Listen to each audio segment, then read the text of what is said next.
G'day folks, this is Tony aka Crypto Aussie back with another video, and today I want to talk about Steppen. So just to remind you, what is Steppen?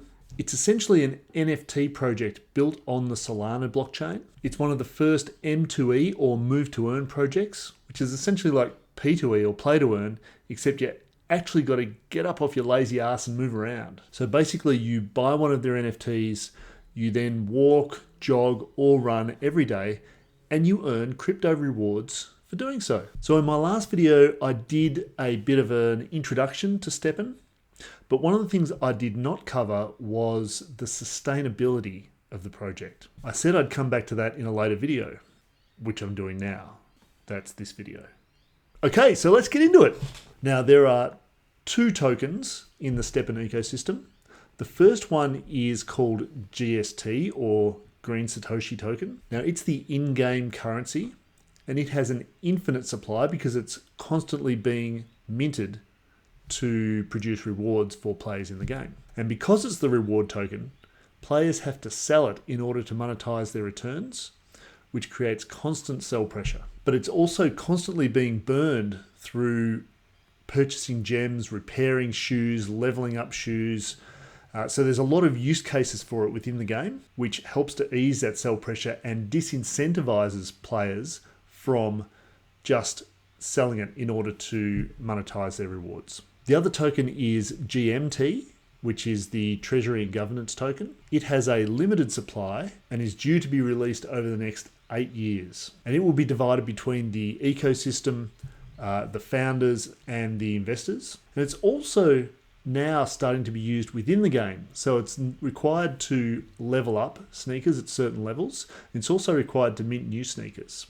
Now the price of GST has been steadily increasing so far, despite being constantly minted, because there have been enough new players coming into the game to keep it driving up. Now new players earn relatively small amounts of GST, and in my opinion, they're also more likely to reinvest it because they want to build their position within the game. So they want to level up their sneakers, they want to buy gems, they want to get to the point where they're earning more, so they're more likely to reinvest. So those two things help to limit supply because they're not earning as much GST. And it also helps to ease the sell pressure because they're using it within the game rather than just selling it all for instant rewards. So no problems as long as new players keep coming in.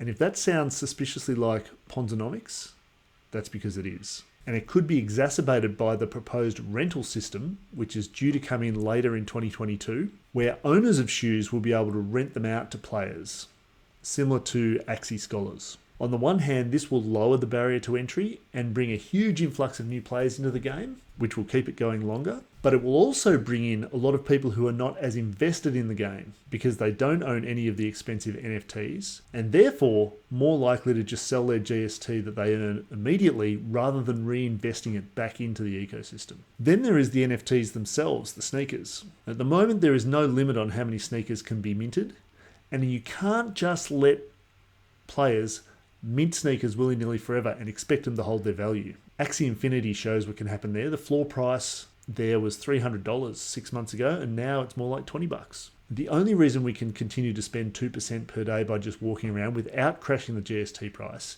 is because there's enough GST being spent in the system. The core of the problem is just about everything in the ecosystem is ROI positive for players, and in most cases, strongly ROI positive. And the money to pay out those rewards has to come from somewhere. If it doesn't, prices will tumble, players will no longer be able to get their ROI, and they'll start leaving in droves. And then the whole thing will come crashing down, which is exactly what has happened with other P2E projects. So is this the inevitable endgame for Steppen as well?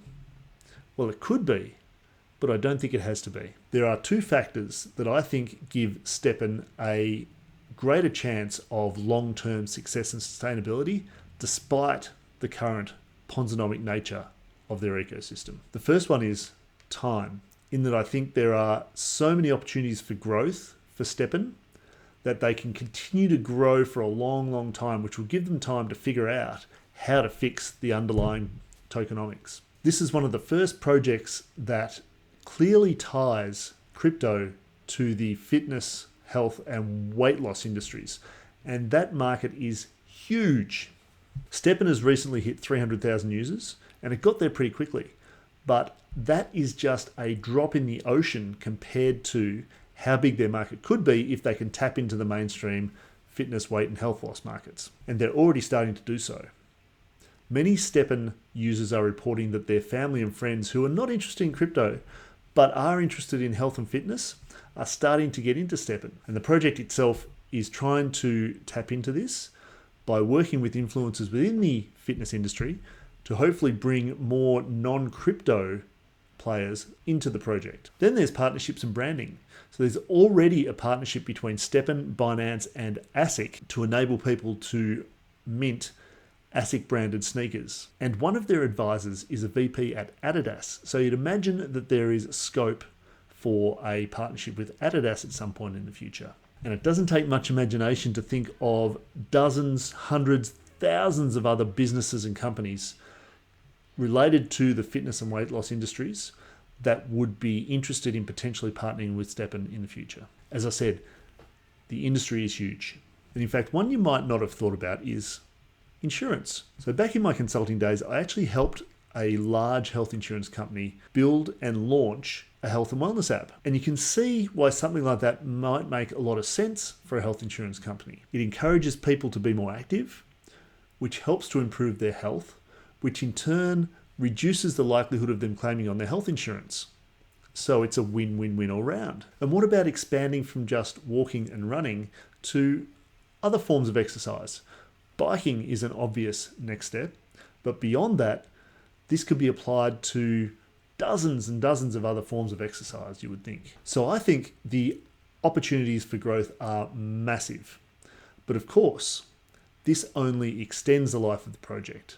In the end, they're still going to have to figure out how to fix the issues in their tokenomics. And unless they can find a way to do that, this will just delay the inevitable. Which brings me to my second reason why I think they could buck the trend and actually be successful in the long term. And that is that there are some very impressive investors in this project, including Sequoia Capital. Now, if you haven't heard of Sequoia Capital, they are one of the absolute heavy hitters in the VC industry. And the list of their investments reads like a who's who of Silicon Valley. It includes, let me see, Google, YouTube, Apple, PayPal, Instagram, LinkedIn, Oracle, Zoom, WhatsApp, TikTok, Stripe, Notion, Reddit, Tumblr.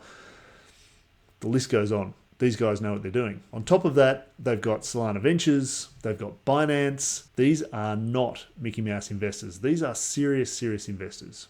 I have no doubt that they would recognize the issues and that they would be working very hard behind the scenes to fix them. In fact, we're already seeing quite a lot of evidence of it. This project is still in beta and they are adjusting and tweaking things to improve the sustainability of the project, including the fact that there is lots of utility for GST already, and that is increasing all the time. Pricing within the app for things like leveling up and minting is constantly changing to keep a lid on earning potential, which might not sound great for players, but is very good for sustainability. You can see that they're trying to strike that balance between still making it attractive to bring people into the project and keep them in the project, but also make sure that it is as sustainable as possible. They've limited the number of activation codes that you require to get started so that not too many people come into the project too quickly.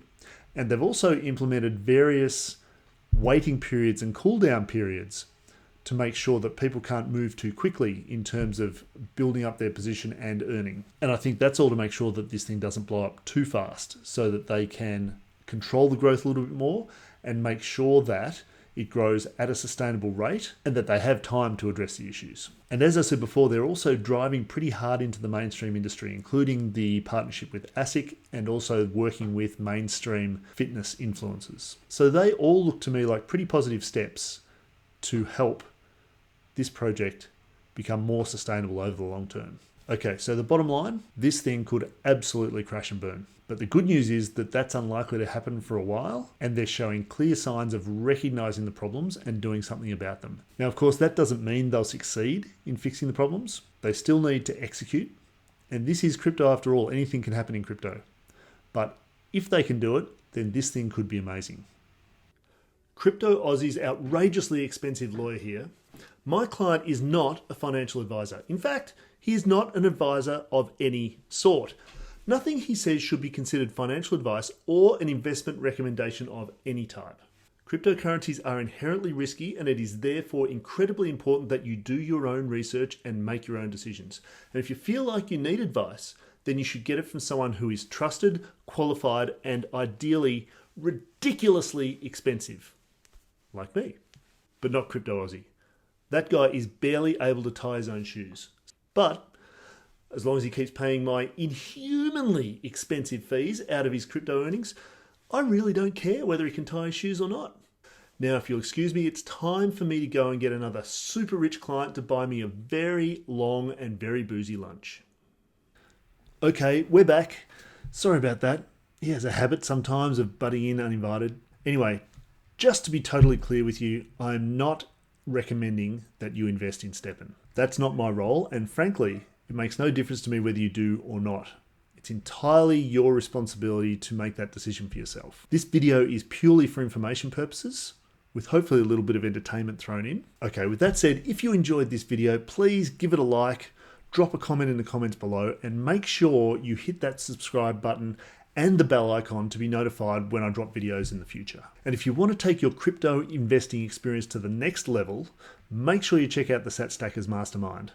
SatStackers Mastermind is a close-knit, super active, and extremely supportive group of crypto investors who discuss opportunities like this and many others day in and day out. And it even provides access to limited and exclusive opportunities that you will not find anywhere else. So if that sounds cool to you, the link for that is in the description. Or you can hit me up in the comments if you want more information. Oh, and before I forget, activation codes. You need one to get started, but they can be super hard to get because the team has limited their availability.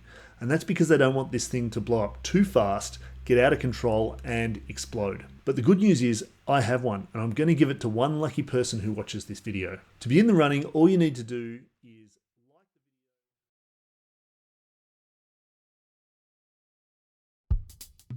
the